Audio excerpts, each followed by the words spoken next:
tonight's little quick live is all about interest rates, really. And, you know, are the rising interest rates killing our ability to make profit in a renovation, or does renovation, like, is the whole thing just doomed in today's market? So the first thing I need to talk about is, firstly, like, what can we do if you have a mortgage right now? If you don't have a mortgage, this doesn't worry you so much, except for the rising costs of living. But if you have a mortgage right now, what can we do to stay one step ahead of these rising rates? How can we keep up financially when it just feels like everywhere we turn, things are going up? Even this morning, there was an announcement about everyone's Medicare benefits going up, like everybody's medical expenses going up, our monthly payments with your private health fund. So let's take a look at it. Firstly, there's a couple of little things you can do in a family, or as a leader of the family, as I believe that anybody listening to this is. Number one, you can save money. You can actually set up a separate account. You can put money into that, keep it aside, save it for a rainy day, build your little buffer zone, save money, put it aside. Number two, pull in your belt, pull your head in when it comes to spending. So, you know, no restaurants for you, no silk for you, no restaurants for you, no extras, no nothing, guys. If you really are starting to feel the pinch, you can either, you know, you can start to save, and you can pull in your spending. One should go with the other. And you can tuck some money aside. You can reduce all of your household expenses, those that you can have an impact upon. So if your electricity provider is not the cheapest, look for the cheapest. You can shop at Aldi instead of going to Coles or Woolworths. You can shop in and buy things in bulk if there's somewhere around you where you can get discounts in bulk. You can cook from scratch instead of buying frozen stuff. You can eat at home all the time instead of eating out. There are ways of saving money. No one likes to hear it. Personally, I think saving money, or saving and scrimping, I think scrimping and living like that is boring, but necessary.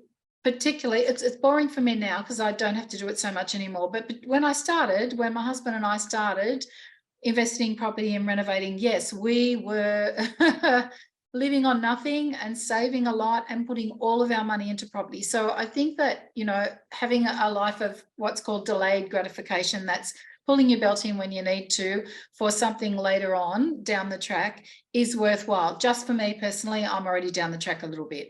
But yeah, so you can do some saving. You can reevaluate whatever loans you have, go and knock on the door of your bank and make sure you are paying the lowest interest rate that they have to offer you in your existing loans, because they tend to set and forget. So if you're just a reliable customer that's been with them forever, they're not going to knock on your door and say, hey, you're paying an interest rate a little bit higher than you should, and we can discount your rate. They're not going to do that. It's up to you to go and do it.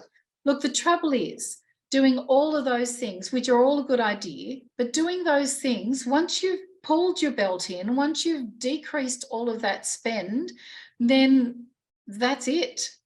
You've got nowhere else to go.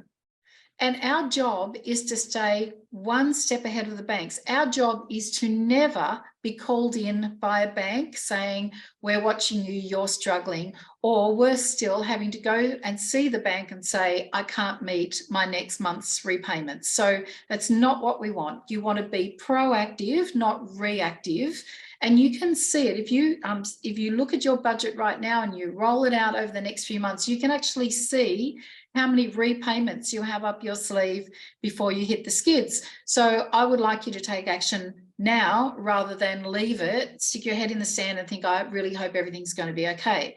So the most important thing, I believe, is to take action now to stay right on top of it. What can you do?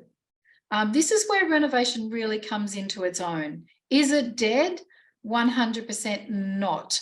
Does it still work? Yes, it does. And it works in these ways. And I think it is right now the only way to add value to property right now, to keep yourself one step ahead of these rising interest rates and one step ahead of the banks.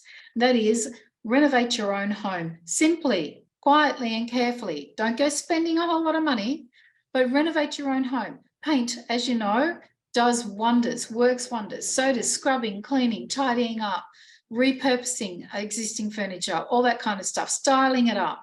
All of that stuff can be done on I was going to say an excruciating budget, on a very tight budget. You can do all of those things. It can make a magnificent difference to what your place is worth, which means when it comes to the equity in your home, you can increase the equity on hardly any spend at all, which means your place is going to be valued up, which means you might be able to draw out a little bit more money from the bank, able to keep up with, it sounds bizarre, but keep up with your repayments, like keep on top of things. If you can draw a little bit more money out, it allows you some breathing space. So increasing equity, really important. Please don't take that as financial advice. Okay, look at ways to use what you already have. Like you have your existing house. If you have an investment property, if you've already got those things, look at ways of expanding their use or increasing their returns. So if you've got a garage that you can rent it out. If you can put your car on the street, go rent out your garage. If you can pop a storage container onto perhaps a commercial site that you have, or onto your own home if you're in a rural area and everybody's okay with that, and perhaps rent out a container or some kind of storage unit.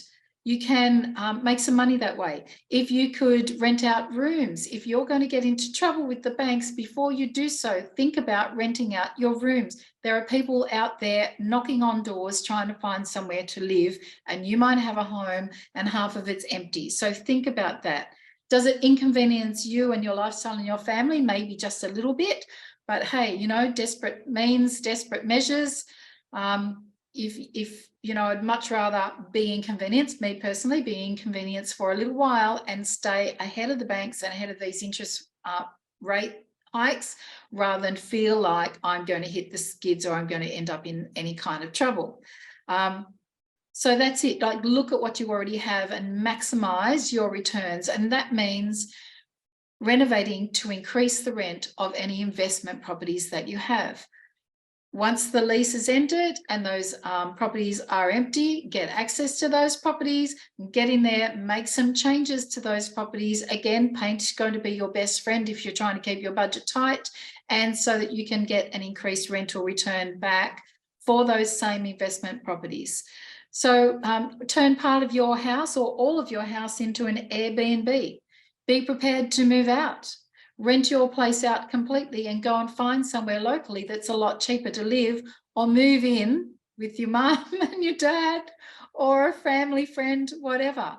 But please do not stick your head under in the sand and pray that all of this will just magically disappear. Nothing's going to happen unless you make it happen. If you wish to reach out to me, you of course can do that. We might work through some strategies together. But most importantly, renovate your property now and make sure it looks the ant's pants to enable you to possibly refinance, but also if you get into serious trouble, to enable you to put that property on the market and sell it for the most you can. What you never want to do is allow the banks to take control of you and your assets. And they can, guys, particularly if you're not structured properly, if you've got a number of investment properties and you haven't protected yourself as you've just bought those properties. So, the banks then will take control, and then they will be the ones in charge of deciding which property goes on the market and where all those funds go. And I would much rather be proactive myself and make those decisions and stay one step ahead of the banks than allow something to foreclose. It's not in your best interest ever, impacts your credit rating moving forward, all sorts of trouble. So don't allow that to happen. What's happening with Renovating too, which is pretty cool right now, I know that there are quite a few construction companies, larger construction companies, going broke and or discarding some staff, which means there are tradies available now who weren't available 12 months ago. So there's sadness in my heart when companies go under. I'm not suggesting that that's great in anybody's mind, especially if you've got money invested in a build and it's only half finished. But just understand that rents are going up, construction is slowing a little bit. Some of these businesses have gone broke. There are tradies available on the ground for you and me, the mums and dads, renovators and decorators. And here is the cruncher too. If you're keeping your eye on the property market and not listening to just what the media is saying, you will notice that at open for inspections, there are eager buyers out there. They are very, very eager to get good properties. And in some particular areas, the property market has not decreased in price. It's actually gone up. I can name you areas here in Sydney, but I know you guys are from all around Australia. So watch the market really carefully. And by watching, I mean get on the ground, go to those open for inspections, see what other homes look like and see what you should be doing to your home when you get home on a Saturday afternoon. There's nothing like a shake-up that occurs when you walk through a beautifully finished home and then you walk back into your own and you go, oh, okay, now I get it. I'm being a bit slack and yeah, this is a bit of a mess and I could do better. So, you know, use it as rocket fuel. Don't use it to make you feel sad or less than. Use something like that as inspiration to get started. All right. Cheers, guys. I hope that put your mind at rest. Renovating is a beautiful tool.